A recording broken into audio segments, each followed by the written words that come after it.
విషయమైనా మనం శాంతంగా సవ్యంగా పరిష్కరించుకోవాలి, ఉద్రేకపడకూడదు. దేవయ్య గారు, మీకు చెప్పేదేదో చెప్పండి. ప్రెసిడెంట్ గారు, విశ్వరూపం గారు రోజు రోజుకి ధరలు పెంచేసి మమ్మల్ని నానా బాధలు పెడుతున్నారు. ఇక మీరే రక్షించాలి. అయ్యా ప్రెసిడెంట్ కేశవరావు గారు, తమరు అనుగ్రహిస్తే ఒక చిన్న మనవి. చెప్పండి. ఈ ధరల పెంపకం ఉంది చూశారు, ఇది నా ప్రయోజకత్వం ఏమీ కాదు.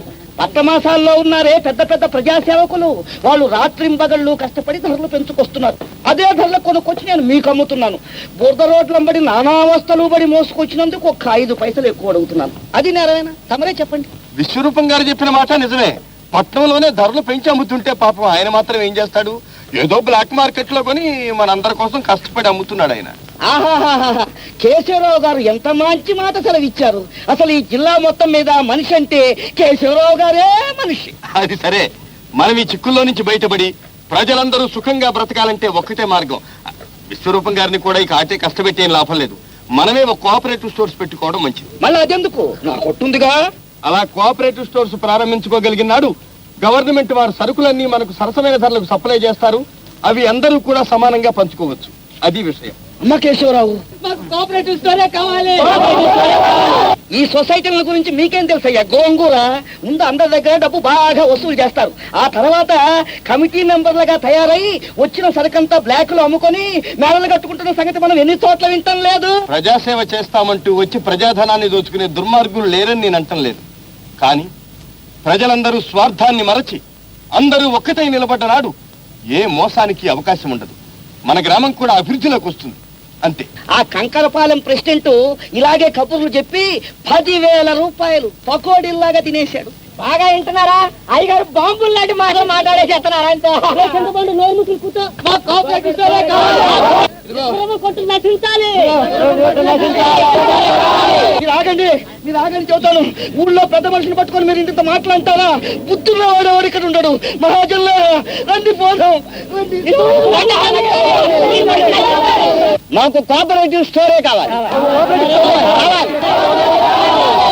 ఆ కోఆపరేటివ్ స్టోర్స్ పెట్టుకోవడానికి తూర్పు సందులో ఉన్న మా స్థలం గ్రామానికి ఇస్తున్నాను.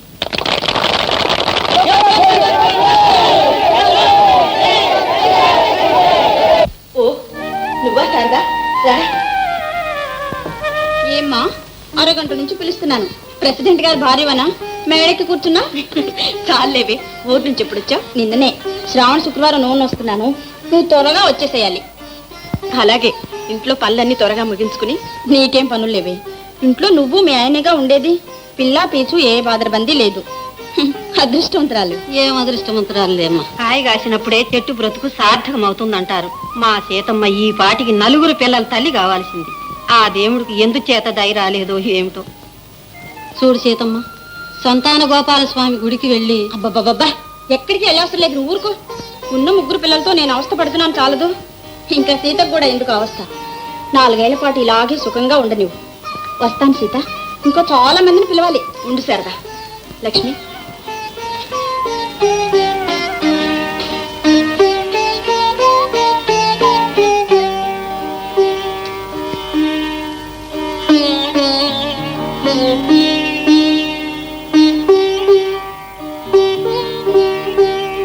ఇవ్వండి పాలు తీసుకో.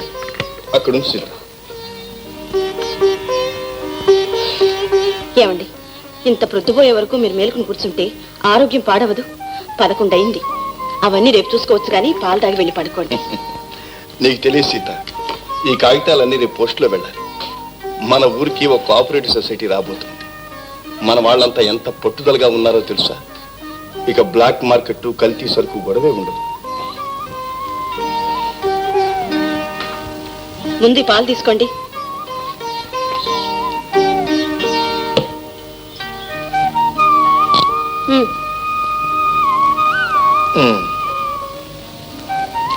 అన్నట్టు కాలేజీకి జీతం కట్టాలని రాశాడు కదా వేణు, డబ్బు పంపించారా?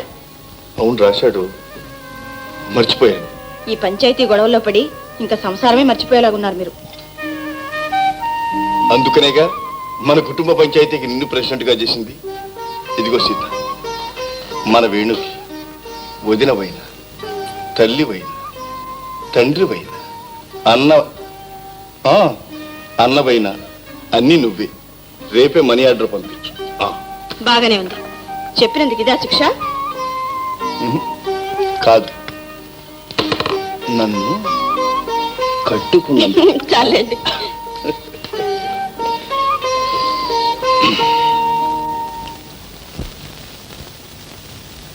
శుక్లాంబరధరం విష్ణుం శశివర్ణం చతుర్భుజం ప్రసన్నవదనం ఛాయేత్ సర్వవిఘ్నోపశాంతయే. ఏం కావాల గోవిందయ్య?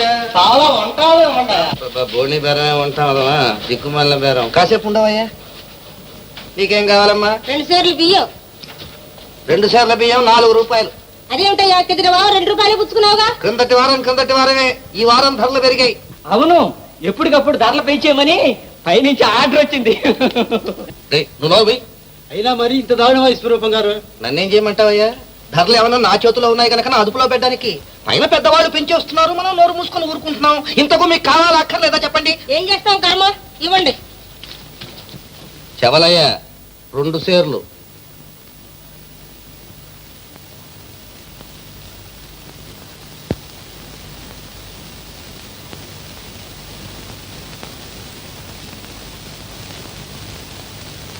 చెవలయ్య 1/2 సేరు. ఏట్లకి బొత్తిగా కంట్లో నలకైపోయావు.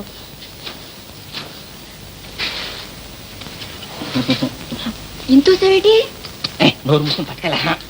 అంతే, కొలతే ఇంకేయం కొసరు కోరొద్దన్నారు అంతే కొట్లోనూ. ఎవరు కమిటీ నంబర్ గారా?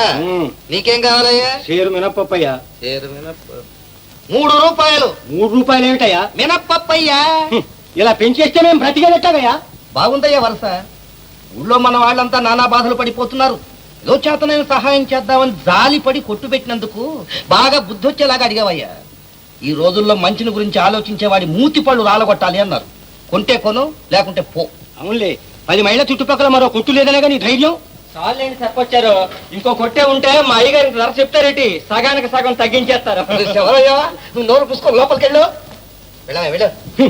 నీ రాజరికం ఇంకెన్నాళ్ళు చూస్తానులే. ప్రెసిడెంట్ గారితో చెప్పి అంతే చెప్తాం. పదంగా. వేణు నీ బిడ్డ కాదు. కన్న ప్రేమ కంటే పెంచిన ప్రేమ గొప్పదంట. 3 ఏళ్ల పసివాణ్ణి చేరదీసి తల్లి ప్రేమ కొరత లేకుండా చేశావు. కంటికి రెప్పలా చూచి పెద్దవాణ్ణి చేశావు. అంతలోనే మర్చిపోయావా?